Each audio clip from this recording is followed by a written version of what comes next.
오늘은 모계사회에 대해서 알아보도록 하겠습니다. 이것은 주역 강독을 위해서 사전 지식이 필요한 부분이기도 합니다.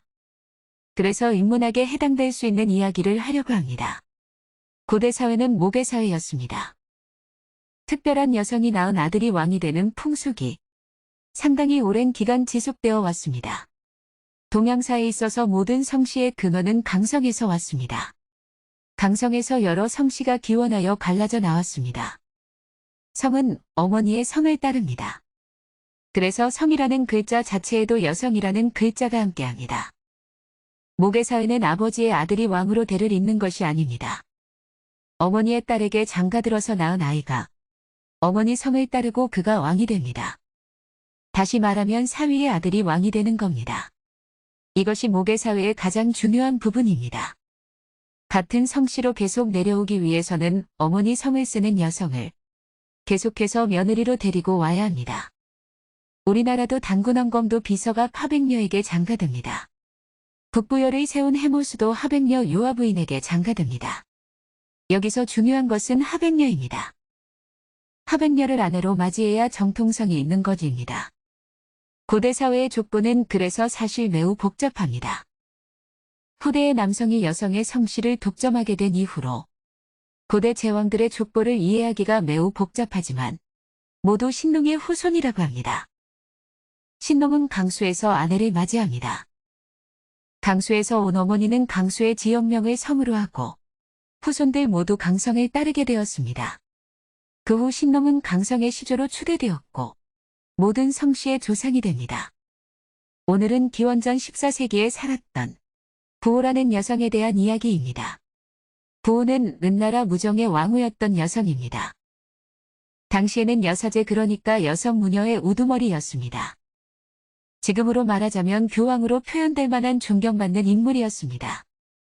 만인의 존경을 받는 최고의 여성 무녀였습니다. 부호는 전쟁에도 직접 군사를 이끌고 승리까지 한 여장군이기도 했습니다. 그녀는 봉토를 받기도 하여 3,000명 정도의 백성도 거느렸던 여왕이기도 합니다. 각골문에 부호라는 명칭이 200번 이상 나온다고 합니다. 아주 대단한 여성입니다. 부호는 사후의 시오로 신이라고 추존하여 비신이라고 합니다. 뒷날 신나라와 관계도 있어 보입니다.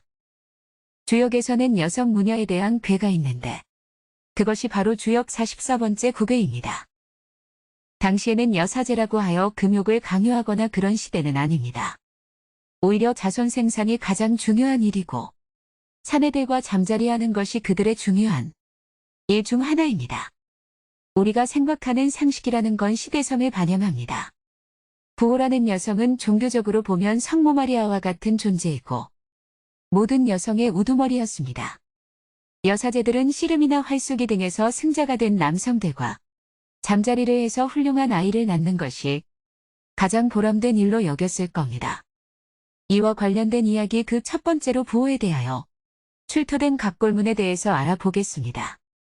부호묘가 발굴되었고 온전한 각골이 출토되었습니다. 이 각골에 기록된 점사는 다음과 같습니다. 갑신복, 초정부호, 만노. 갑신날의 초라는 정인이 묻습니다. 부호께서 공주님을 순산할까요? 왕자말, 기유, 정만노. 왕이 점친 것을 보고 말하길 정날에 나오면 틀림없는 공주이고 누기, 유경, 유만. 공주는 경날이 좋고 그날 나오면 좋다. 내길, 불로만. 이에 길하지만 공주를 낳지 못한다고 했다. 삼순, 생일, 일, 갑인, 만. 31일이 지나 갑인날에 순산했다. 다음은 왼편에 두 번째로 점친 것을 왼쪽부터 기록했습니다. 갑신, 복초, 정. 갑신날에 초가 점을 쳐서 묻습니다. 부, 만, 불기, 노. 호북돼서 공주를 낳지 못할까요? 삼순, 생일, 일, 갑인, 여만. 31일이 지나 갑인날 딸을 낳았다. 윤유, 불로. 진실로 딸이 아니라고 했었다. 의 각골도파는 우리나라에서 유일하게 제가 정확하게 풀이해낸 것 같습니다. 성균관대 양동숙 교수는 고대에도 남아선호 사상이 있었다는 확신을 가지고 잘못된 풀이를 하고 있습니다. 교수님의 해석은 이러합니다. 부호가 아이를 낳으려고 합니다. 아들일까요? 정일에 나오면 기란이 아들일 것이다. 하지만 갑인날에 아이를 낳았다. 길하지 않았다. 딸이었다. 이렇게 풀이하셨습니다. 각골도판에 나오는 글자를 바르게 도외하지 못하여 오류를 범하게 됩니다. 남아산호 사상이 아주 오래되었다고 말씀하시고 있습니다. 무정왕은 아들을 어지간히 바랐지만 결국 출산 날짜를 맞추지 못하는 바람에 딸을 낳았음을 알 수 있다. 매우 실망했을 것이다. 각골의 내용을 보면 아들을 낳으면 기라고 기쁘다는 뜻의 가자로 표현했다. 반면 딸은 불기라고 기쁘지 않다라 했다. 즉 점을 친 결과 기라면 아들을 낳아 매우 기쁘지만 불기라면 딸을 낳고 재수 없다는 뜻이다. 남아산호 남녀차별의 뿌리는 이처럼 깊다. 이것은 양동숙 교수님이 잘못된 상식에 의하여 잘못된 해석으로 우리 사회의 뿌리 깊은 남아산호 사상이 아주 오래되었다고 생각하고 있어서 잘못된 해석을 하였던 겁니다. 은나라 무정왕은 아들이 아니라 딸을 원했던 것으로 보입니다. 부호의 딸은 그 자체만으로도 존경받을 만하고 주변 제후국이나 이웃나라에서도 사위되기를 원했을 겁니다. 그러니 딸을 낳는 것은 주변 제후국들을 통치하는 것에 매우 중요한 역할을 했을 겁니다. 또한 그 사위는 자신의 아들이 왕이 될 가망성이 높아지고 정치적으로도 부호의 딸은 중요했을 것으로 보입니다. 고대 사회는 모계 사회였습니다. 주나라가 세워지고 주나라 무왕이 은을 정벌한 이후에 어머니의 성희성이었던 것을 자신이 그대로 사용하고 희성의 여성을 며느리로 맞이하지도 않고 계속해서 희성을 쓰면서 부계의 성씨로 굳어지게 되는 새로운 사회의 출발을 가져왔습니다. 주나라의 기틀을 세운 문왕은 살아생전에는 서백이었습니다. 그는 자신의 아내를 위수 근처에 있는 대방이라는 지역에서 직접 가서 대릴 사위로 살면서 아내와 함께 주나라 기산으로 옵니다. 그 아내에게 아들을 얻는데 그가 배급고였습니다. 역사에서는 일찍 죽은 것으로 나옵니다. 배급고는 사실 왕이 될 수 없습니다. 배급고가 왕이 되려면 대방에서 온 문왕의 아내가 희성인 태임보다 더 우위에 있는 여성이어야 합니다.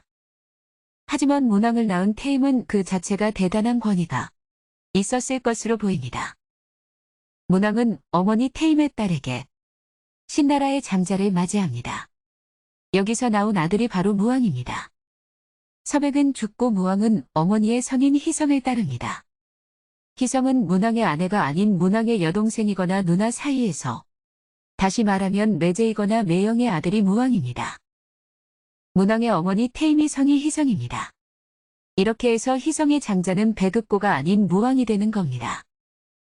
배급고는 첫 번째 아들일 뿐 희성의 장자는 될 수 없습니다. 무왕은 문왕의 아들이 아닐 가능성이 있습니다. 역사에서는 문왕의 둘째 아들이라고 나오는데 친자식이 아니지만 태자가 되어 장자가 됩니다. 그래서 고대 사회의 족보를 이해하는 것은 어렵고 복잡합니다. 모계 사회는 성을 어머니 성을 따른다는 겁니다. 이것이 가장 중요한 이유입니다. 누나의 아들이나 여동생의 아들이 태자가 됩니다. 모계 사회이기 때문입니다. 무왕은 아버지가 중요하지 않습니다. 희성을 쓰는 어머니가 중요합니다. 같은 희성이었던 문왕이 바로 족보상의 아버지가 됩니다. 생물학적인 아버지는 아니지만 족보상의 아버지는 문왕이기 때문입니다. 은나라를 정벌한 이후로 희성이었던 친족들을 지방의 제후로 봉하고 희성을 자신의 아들에게 직접 내려주는 부계 사회의 시작을 가져왔습니다. 이후로는 이러한 부계가 정립되고 모계 사회였던 은나라가 멸망한 이후로 은나라 요민들이 훗날 부여의 백성이 되었는데 부여는 모계 사회였습니다. 부여는 의지동 이전을 보면 오랫동안 은나라 달력을 사용하고 있었습니다. 이것은 많은 백성이 은나라 사람이었던 것으로 보입니다. 그 후 고구려는 부계로 바뀌면서 부계 사회가 정착이 되었습니다. 하지만 장가될 때 처가에서 3년 정도 봉사하는 풍습은 그대로 유지되면서 오랫동안 지속됩니다. 고려 이후 조선시대까지도 계속 내려옵니다. 조선 후기에나 가서 남자가 처가에서 한 동안 보내고 다시 본가로 가는 풍속은 시들해졌습니다. 문왕을 낳은 태임의 존경하는 의미에서 태임의 인자를 자신의 이름에 넣은 신사임당은 결혼해서 이율곡을 낳고 성장할 때까지 친정이 있는 강릉에서 키웠습니다. 신사임당은 시어머니와의 고부 갈등이 애초에 없었기 때문에 현모양처의 이미지와는 달리 자유롭게 그림도 그리면서 시서와의 남다른 모습을 보였습니다. 이것은 남편이 장가들어서 독립하거나 본댁으로 올 형편이 못되면 처가살이를 계속했을 것으로 보입니다. 그래서 겉보리 서말만 있어도 처가살이 면한다는 속담이 있는 겁니다. 다음 편에서는 주나라 문왕의 선대조상들을 알아보고 모계사회의 흔적을 시경을 통해서 설명하려고 합니다. 시경에는 고구려의 풍속과 동일한 의미인 서우가 나옵니다. 이것은 고구려의 서욱과 같은 것으로 서욱에서 사위가 기거하고 자식을 낳기도 하는데 그 뒤 3년 정도 지나면 본댁으로 옵니다. 이것은 주역 세 번째 둔괴 혹은 중괴라고 하는데 이 괴를 이해하기 위한 것이기도 합니다. 그럼 다음 편 기대해 주시기 바랍니다. 좋은 정보였다면 구독, 좋아요 부탁드립니다. 감사합니다.